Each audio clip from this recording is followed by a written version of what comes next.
Sir, I'm the skeptic. Sir, you about this fact that we should enhance our competence. So, how do you start this process?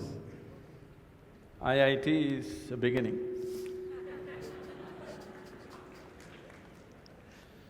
So, what are you skeptical about? You don't believe competence will work in this world, is it?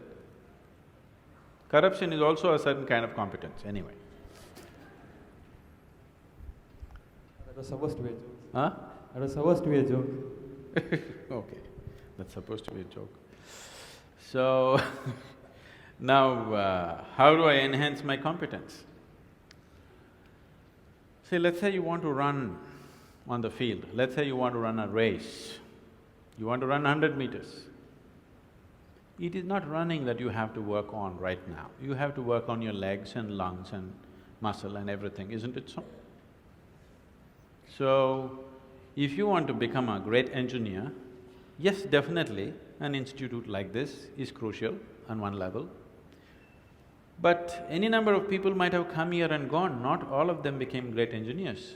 Though they might have produced hundreds of great engineers, still not all of them will become, simply because of their own individual attitudes and competence and whatever else, isn't it?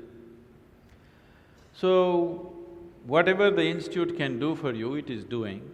One foremost thing that you need to do is to enhance your own physical and mental capabilities. Because if you want to be a good engineer, you need a working brain. Just having a degree of engineering may be a passport to a job, but it is not a passport to success, isn't it? So to have a working brain, which the engineering degree will not freeze. Usually lots of degrees, when people acquire degrees, they freeze their brains. They think they can… now they have finished using it and now they can rest it for the rest of their lives. It is not so. This is only to enhance your capability. This is just an organized effort. A school, a college, an institute is just an organized effort towards that, because each individual cannot craft it for himself. That is why an institution. Otherwise, an institution has no other purpose. It is here to just organize that possibility of you striving to be of a certain competence.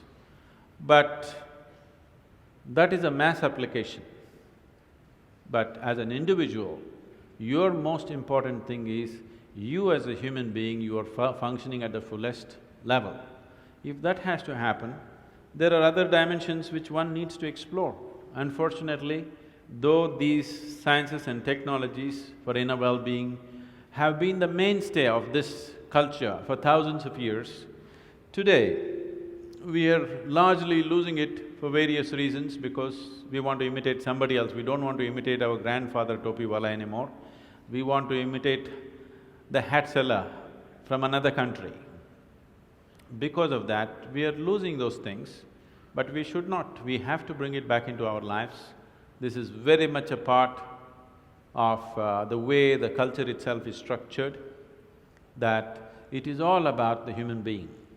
See, this is the only culture which talks about, which even an illiterate person in this culture is aware of, that you can actually evolve to another dimension of existence.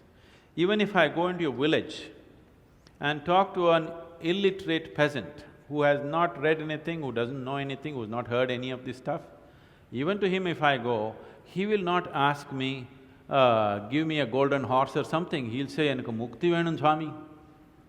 He is saying he wants ultimate liberation. Where did this fellow get this? Nowhere else on the planet this is possible. Nowhere else on this planet is it possible that an illiterate person is thinking that he can break his present dimension of existence and go to another place, whatever that place is. So, this was bred into our culture so deep, we should not lose it. It was not just the idea, there are technologies to become free. If you became free from the process of your body and the process of your mind, if you can sit outside of it and work it, you would work it brilliantly, do you understand? You would be able to use this body and use this mind only when you are able to not treat it as myself. These are powerful instruments in your life. These instruments can be employed the way you want it. only when you have an outside access to it. Right now, you are a phenomenal computer, but you don't know where the keyboard is. When you can't think, you scratch this spot, that's not where it is. Do you see people? When they cannot think, they're thinking hard, they scratch here. It doesn't work like that. There are proper steps that one can take. It could be offered here if everybody is willing for that.